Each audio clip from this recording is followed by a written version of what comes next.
Hello, Fredak here. Fred ACC, all one word. Alrighty. Today's posting is about capitalism. It's Life's Lessons 101, number 7, capitalism. Having a basic understanding of capitalism and how it's going to straighten out the globe, in my opinion. First up, I'd like to thank you all for being here. It is May the 23rd, Friday. And Fredak has notes. So the economy seems like it is crashing. Many of us might look at that and say, well, that's a horrible thing. Sure, it's a horrible thing if you have a lot of money. It's not a horrible thing if you don't have a lot of money. Sure, it makes it harder for you to survive.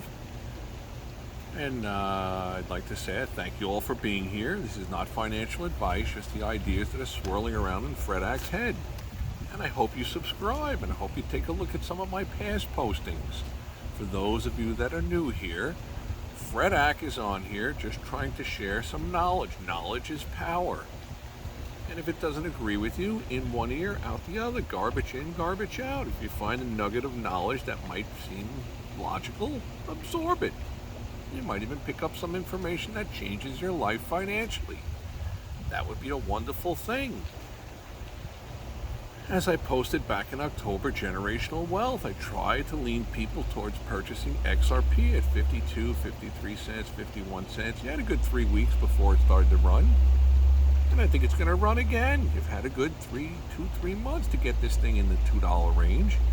$2.36. We're probably just one or two catalysts away from vaulting up to $8, $9, $10, $12, $15. And after that, who knows, and I'll reevaluate. And Fredak does not come on here and tell you what you want to hear like all the other talking heads. I just tell you what I think. It's not financial advice, just the ideas that are swirling around in Fredak's head. Alrighty, so with capitalism, some interesting thoughts. Everyday life seems to bring, and I've got some little bit of notes here.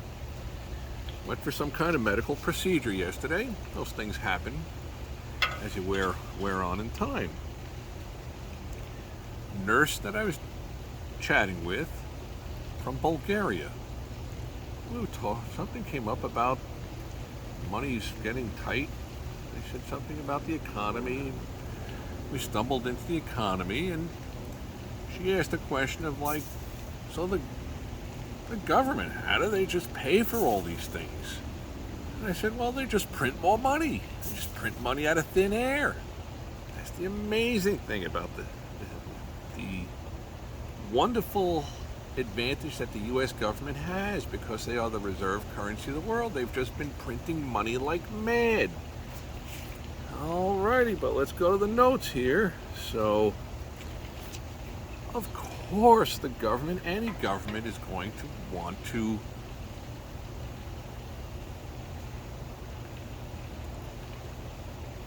voice a lot of different surveys that follow their cause. Surveys are very manipulative. For example, let's just go with the present administration, President Donald Trump. If you go to an area that's heavily Democratic and you ask 5 people what they think of the presidency, or do you think the president is doing a good job, you'll probably get a response with a decent amount of negatives because they're Democrats in that area. So if you do a 5-person sampling and 4 of them say no, it's a big difference from doing a 50,000 person sampling and getting 40,000 no's. A lot more strength to the one with a lot of numbers in the survey. Still, you can manipulate surveys. You just keep doing them until you find the one that comes up with the percentages that champion your cause. And that's possibly what goes on in the world. That's it for surveys. They're going to find the high water mark.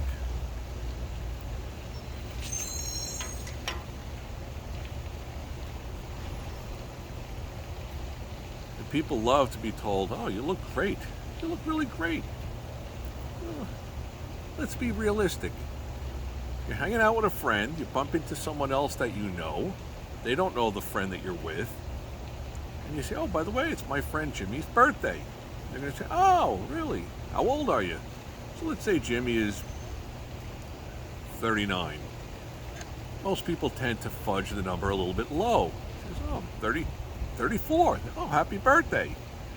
Then when the person that you bumped into walks away to their other friends, they're going to be like, that looks horrible for 34. Whereas you'd be better off if you had said he was 48 years old. 48? Wow! You look like you're in your 30s, barely 40. You'll think you look great if you think about it, but that's not the way the world works. Okay, so people love to hear that they're looking great. You look great. And that's the theme that they're trying to portray about the economy. The economy's doing great. We're doing marvelous things. Everything's wonderful. So people have no food in their cupboards. They're getting evicted and this, that, whatever. But speaking of the economy and getting evicted, let's go into that a little bit. So let's just go with mathematics.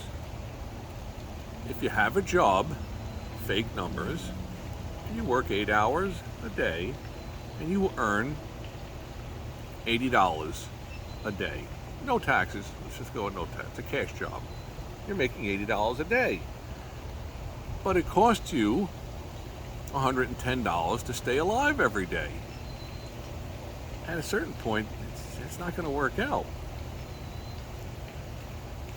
So if things out there are increasing with inflation by, let's just say, I don't know, car insurance is up 11%. You hear this, you hear that. This is up 9%. This is up 11%. This has gone up 14%. Home insurance, this, the price of gasoline. These are just examples. Gasoline maybe has been going down lately. That's fantastic.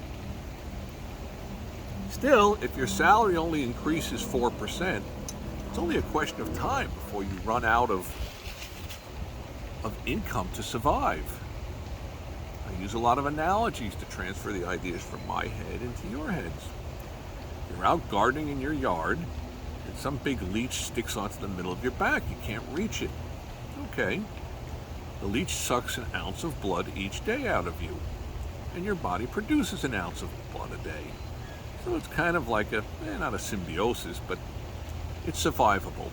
So if the leech starts to grow a bit bigger and he starts sucking an ounce and a half of blood a day, it's only a question of time before you, the host, are going to keel over and croak.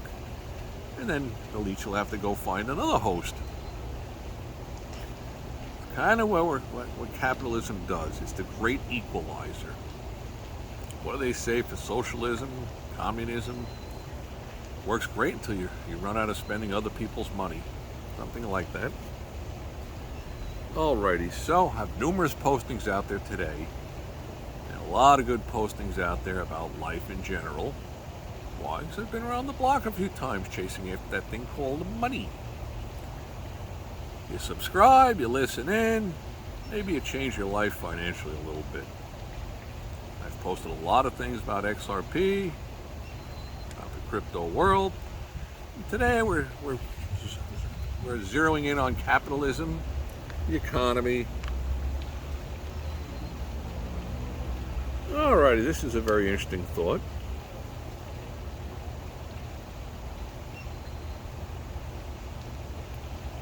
And by the way, if you notice, Fred Ack, I'm not hawking any t-shirts, baseball caps, services down below.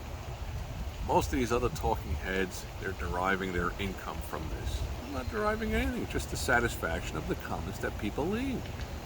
And you know what? I'm going to enjoy those comments when XRP runs like mad. When. I always say if. Try to say if, but I think it's when. When the potential is noticed and this thing moves. Okay, so, hello. When you hear hello from Fred Ack, that means you might want to pay a little bit of attention to this. Let's just think about this. In the world of the economy, big businesses are going to make big investments, go for the home run. Why wouldn't they? By and large, if time over time the government bails out the big businesses for their huge blunders, why wouldn't you, as the individual that works at a certain financial institution? You make an aggressive investment for, I don't know, $100, $200 million. If it's 7 outs, it's a loser, then, Well, maybe they fire you, maybe they don't, but they'll probably just bail the company out. So with that mentality, you're always getting bailed out. If you're given a free bet on the wheel at the casino and there's 1-to-1 odds, 5-to-1 odds, 10-to-1 odds, 20-to-1 odds, you might as well put a huge bet on the 20-to-1 odds. If you lose, doesn't matter anyway. Government's going to give you the money back. And that's been going on for quite a while. But the reality is that it's coming time to pay the piper. What makes me wonder is, what does this administration see behind the scenes? Another analogy time. Are there a lot of cracks in the foundation of the 10-story building or the Golden Gate Bridge? Meaning the economy?